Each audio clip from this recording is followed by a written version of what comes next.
Indian Prime Minister Narendra Modi chaired a late-night meeting of the Cabinet Committee on Security. There are legitimate concerns that Pakistan military could escalate tensions at the LOC or activate its terror group inside Kashmir to once again divert attentions from its own failures. This as Afghanistan continues its offensive at the Durand Line, while Pakistan is also burning internally after American troops shot dead nearly a dozen Pakistani protesters who tried to storm the Karachi consulate.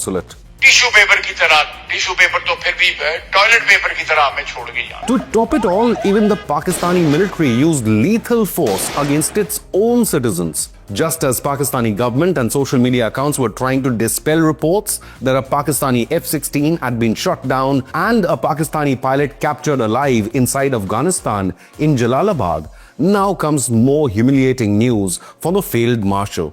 It's all over the social media. Our news report on India-Pakistan tensions was ranking among the top 5 in Google News videos. I am Shobit Mittal. Do subscribe to InConnect News for the most informative news content. Afghanistan's Taliban has carried out drone attacks on Pakistani military headquarters in Quetta, which is nearly 100 kilometers deep inside Pakistan. Not just that, the Taliban has also launched drone attacks at the Noor Khan Air Base, which lies in Punjab, far from Durand Line. This shows that Pakistani air defenses today are non-existent. Even the Indian Air Force BrahMos missiles had struck the same airbase during Operation Sindoor India-Pakistan war last year. Pakistani Chinese origin air defenses had failed against the Indian Air Force, and now they failed to prevent even Talibani drone attacks deep inside Pakistani territory. To top it all off, Afghanistan hackers then hacked Pakistani TV channels and displayed messages urging Pakistanis to revolt against their failed military leadership. Meanwhile, the Durand Line is burning with multiple reports of clashes and firing. Pakistani jets could also be seen and heard patrolling the skies over Kabul, as Afghan fighters were seen trying to bring them down with small arms fire, lacking any modern air defense systems. Amidst all this, Pakistan and ISI could seek to reignite the LOC in Kashmir to divert attention and try to unite the divided country against the so-called Indian threat. Indian Army and Indian Air Force are also on alert. There were reports of late-night IAF sorties over Amritsar near the Pakistan border. We'll get you all the updates on this regional war, so stay with us.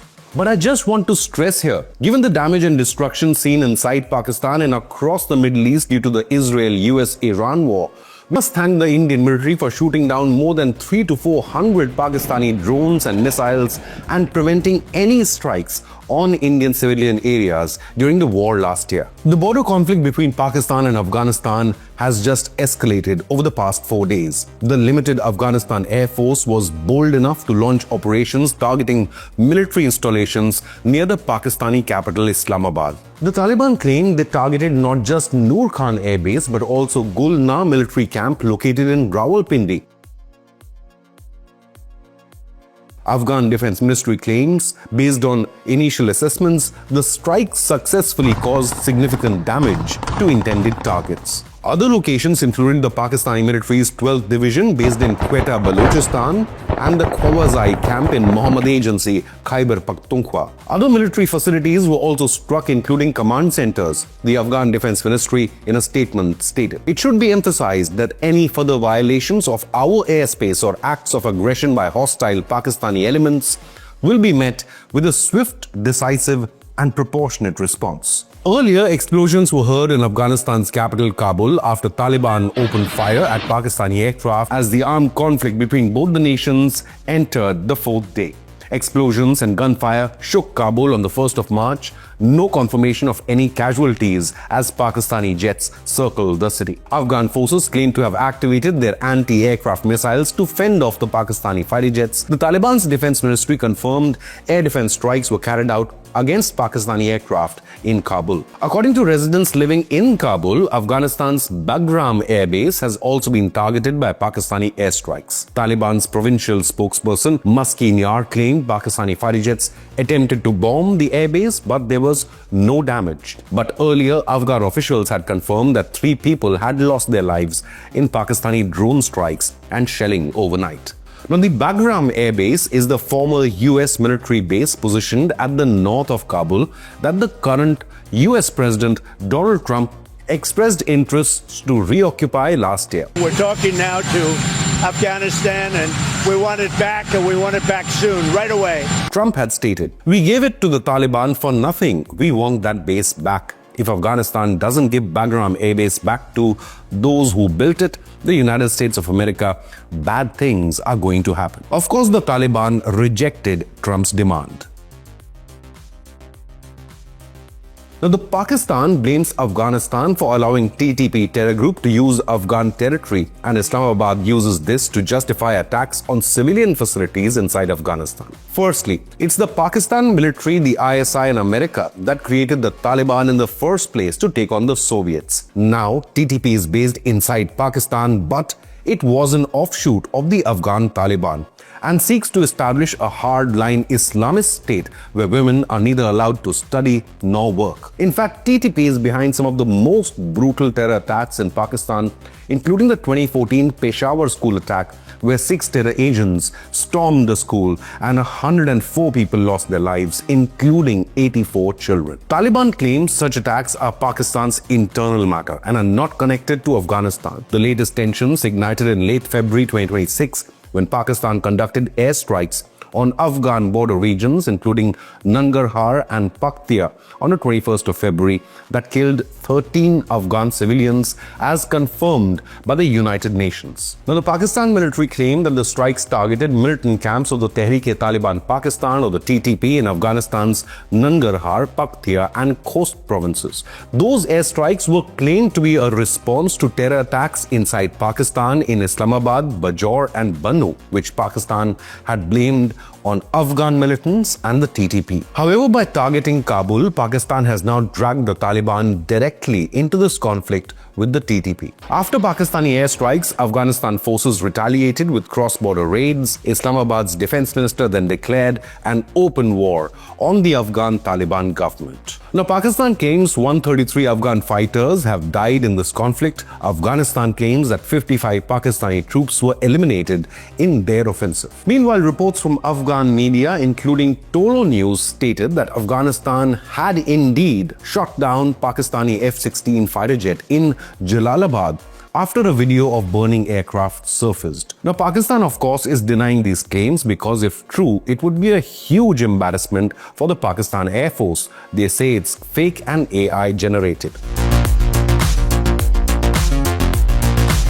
However, Taliban's official spokesperson Tayyid Haman told news agency AFP, a Pakistani fighter jet was shot down in 6th district of Jalalabad city and its pilot was captured alive. Later, the spokesperson for the military in eastern Afghanistan, Mohidullah Mohammadi, confirmed the same information and said that the Pakistani jet was downed by Afghan forces and the pilot was captured alive. However, there are also multiple AI videos of burning F-16 wreckage also doing the rounds on social media, so it's difficult to verify which claims are true and which are fake. In the recent past, India had condemned the Pakistani airstrikes on Afghanistan, in which women and children had lost their lives. The Ministry of External Affairs had claimed it is another attempt by Pakistan to externalize its internal failures. India reiterates its support for Afghanistan's sovereignty, territorial and independence. Old practice of Pakistan to blame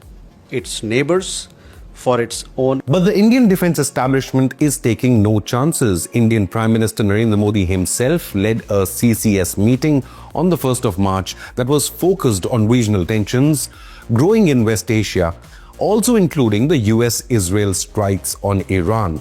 The meeting was attended by External Affairs Minister S. Jaishankar as well as Finance Minister Nirmala Sitharaman, National Security Advisor Ajit Doval, Principal Secretaries to the Prime Minister P.K. Mishra and Shashikant Das, Chief of Defence Staff General Anil Chauhan, Cabinet Secretary T.V. Somnath and Foreign Secretary Vikram Misri also attended the CCS meeting. India is closely monitoring the situation at the Durand Line, along with officials condemning the Pakistani airstrikes on Afghan soil. Indian military remains vigilant to prevent any Pakistani misadventures in Kashmir or LOC, which would most certainly launch Operation Sindoor 2.0. The Pakistan-Afghanistan war reached a dramatic escalation after Pakistan's leading news channels, including Jio TV, ARY News, and Sama TV, were all hacked and anti-Pakistani military messages were telecast live on these channels. The message appeared in Urdu around 9 p.m., which read, "A certain section of your army has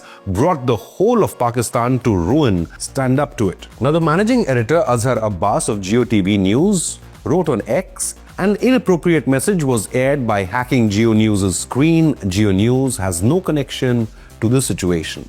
Yet, it is an embarrassment for Pakistani military leadership and failed marshal on the global stage that a country with no formal military or an air defense like Afghanistan is managing to take the fight right to Islamabad's doorstep. But what do you believe? Would Pakistan military and ISI attempt to reignite the LOC with India to shield its own failures in the war against Afghanistan? Leave a comment with your opinion, hit the like button, and subscribe to InConnect News.